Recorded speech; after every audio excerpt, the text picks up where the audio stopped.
તમારા લગભગ 6 રસ્તાઓ 5 કરોડ ને 38 લાખ રૂપિયાના ખર્ચે થઈ ગયા છે અને થવાના છે.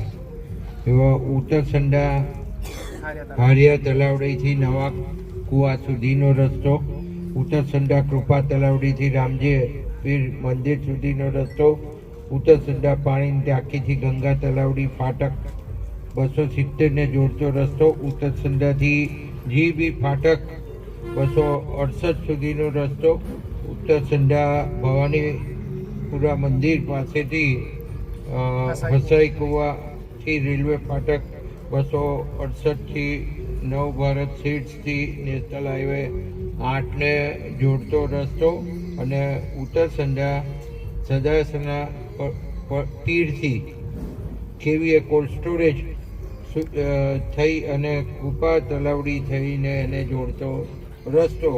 આમ ટોટલ 5 કરોડ ને 38 લાખ રૂપિયાના રસ્તાઓ આપણે કરવાના છે અને કર્યા છે. તો આજે ઉત્તરસંડામાં આમ તો જોવા જઈએ તો આ હમણાં છેલ્લું લિસ્ટ એક આપ્યું, એ સિવાય કશું ઉત્તરસંડાની કોઈ નરીઓ આખા ગામની બાકી નહીં રહે. અને હું એવું માનું છું કે લગભગ આપણે 100 કરોડની નજીકના રસ્તાઓ આ ઉત્તરસંડા ગામને આપ્યા છે. ખાલી ઉત્તરસંડા ગામને એમના પેરીફરીમાં એમના જેટલા ખેતરોમાં જવાના રસ્તાઓ છે એ તમામે તમામ રસ્તાઓ આપણે પૂર્ણ કર્યા છે. અને આવનારા દિવસોમાં હવે આ નડિયાદમાં આવી ગયું એટલે આ હવે જિલ્લા પંચાયત હસ્તક કોઈ રસ્તા રહેવાના નહીં. હવે આ જિલ્લા પંચાયતમાંથી કોર્પોરેશનમાં જતા રહેવાના. એટલે અહીંયા હમણાં જે રજૂઆત આપી છે એ સરકારમાં નહીં જાય, પણ હવે તો જે કંઈ બાકી છે એ બધું કોર્પોરેશન જ કરશે અને કોર્પોરેશનમાં જ રજૂઆત કરવાની થશે. હવે તમે નડિયાદમાં જોડાઈ ગયા છો એટલે નડિયાદ હવે લગભગ એપ્રિલ કે મેમાં કોર્પોરેશનનું ઇલેક્શન આવશે અને હવે બધા તમે કોર્પોરેશનમાં એક 13 નંબરના વોર્ડમાં બધા લગભગ આવી ગયા.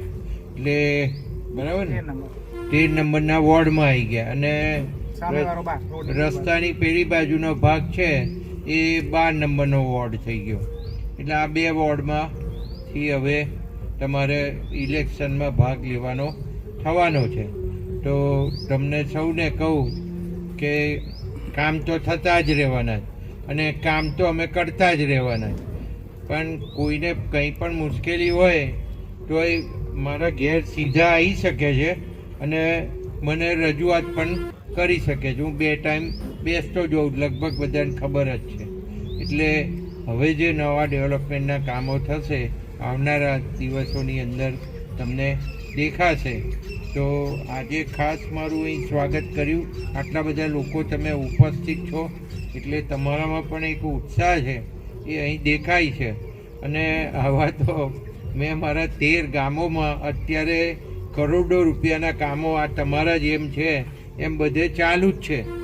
એટલે આ કામો ગામડાના પબ્લિકને મુશ્કેલી ના પડે, પ્રજાને મુશ્કેલી ના પડે એ હેતુથી આપણે આ બધા કરી રહ્યા છીએ. અહીં કોન્ટ્રાક્ટર હાજર છે અને આપણા એસઓ પણ હાજર છે. એટલે બંનેને ખાસ કહું કે આ જે ક્વોલિટી હોય એ બરાબર એકદમ વ્યવસ્થિત થાય એવું કરજો. ક્વોલિટીમાં કોઈ કોમ્પ્રોમાઇઝ કરશો નહીં.